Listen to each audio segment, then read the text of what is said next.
En líneas xerais, o que eu interpreto que os incendios son un síntoma dun desequilibrio ambiental.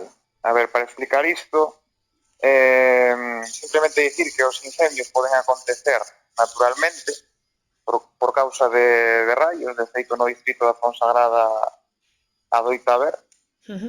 eh, pero digamos que faltan unhas pezas nos ecosistemas que deberían de existir e que son os que regulan a vegetación, que son os grandes herbívoros.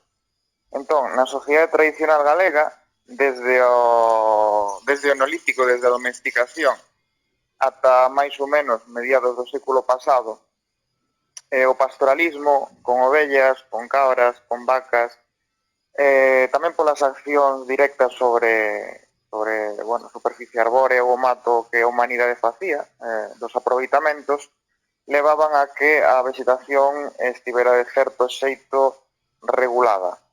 Eh, Antes da domesticación había unha serie de especies, bueno, algunhas que están domesticadas, como son as vacas, as cabras, etcétera, pero tamén había bisontes, había, bueno, elefantes, había megafauna. Ujú. Entón, os ecosistemas necesitan ou herbívoros silvestres, megafauna, ou herbívoros domésticos.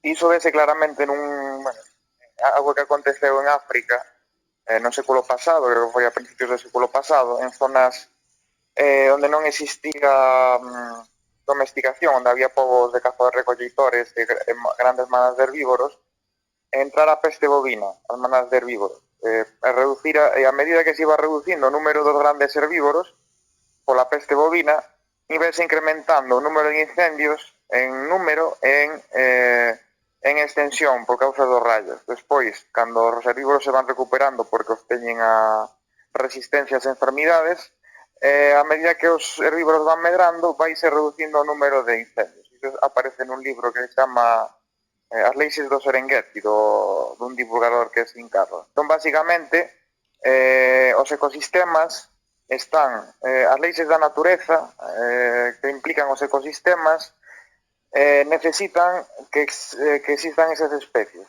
fundamentalmente. Entón, o pastoralismo durante milenios ocupou ese nicho ecolóxico. Que pasa? Que coa despoboación rural, co abandono de moitas actividades e de áreas e de actividades tradicionais, pois entramos como nun novo período histórico, no que no caso galego non existen, bueno, nestas zonas non existe pastoralismo, e entón a vegetación medra e medra, bueno, son áreas extensas continuas que poden arder.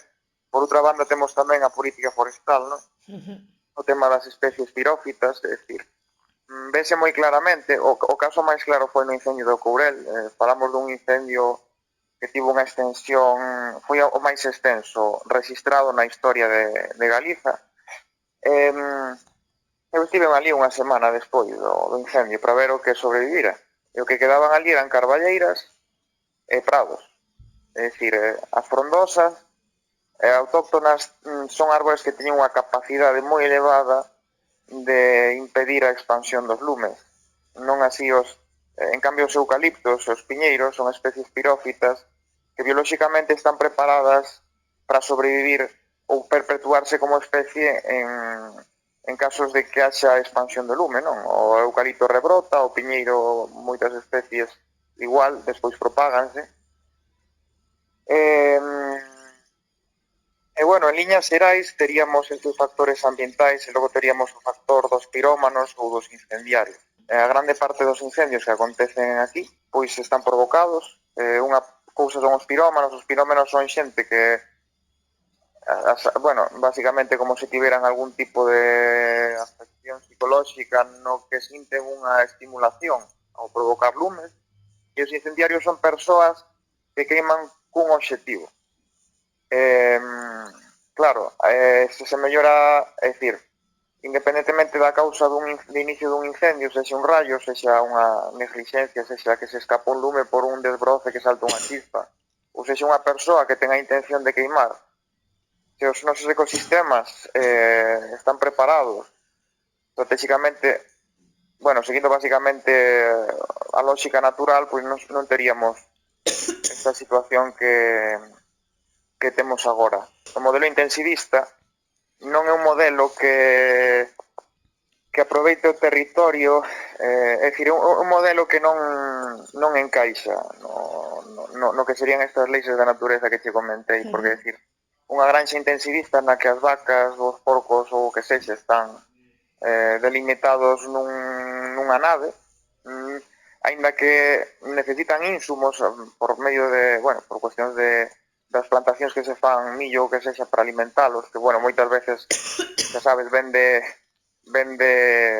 Brasil, bueno, de Sudamérica, de Ucrania, para alimentalos non crean un impacto positivo no territorio, é dicir, os lumes que estamos vendo estes días en zonas de, bueno, no caso da Fonsagrada, zonas con pendente, zonas de monte, esas zonas non son nin para razas que imperan no sistema intensivista, nin o sistema intensivista vai empregar esas zonas, porque son zonas poden ser mecanizables parcialmente, pero non encaixan con ese modelo de máquinas, con esas razas, con ese sistema. Por exemplo, o porco, non?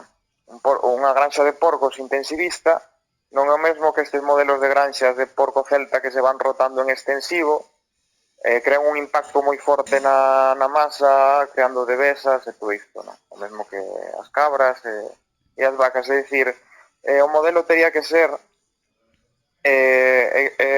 extensivo seguindo as pautas da agroecoloxía, é dicir, é necesario que exista a maior cantidade posible de xente dispersa no territorio, porque aparte as macrogranxas normalmente están moi tecnificadas a nivel de tecnoloxía de maquinaria, poucas persoas e non se van parar nos detalles, entre comillas, no que sería o espazo. Logo que hai espazos que tampouco nin sequera, ainda que predominar o intensivo, na Fonsagrada non o vexo. É dicir, a orografía propia do territorio galego, Fonsagrada, Courel, zonas de montaña, etcétera, non son moi viables para ese tipo de modelos, non? Entón, pois, o idóneo sería granxas pequenas, granxas medianas ou granxas, bueno, pois que estiveran dispersos no territorio e crean un impacto positivo no medio, según o vexo. Bueno, nos este días tivemos nun lume que creo que supera xa 120 hectáreas nunha zona moi complicada de abandono, con pendentes, que zonas que se reproducen, pois non sei canto habrá no Concello de Fonsagrada. No distrito en lumes con moita frecuencia.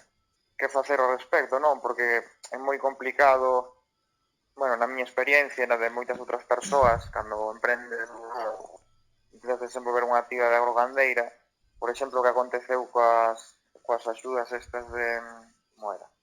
De mellora, bueno, no meu caso, que solicitar unha de pequena explotación, denegarama por un erro, bueno, un lío.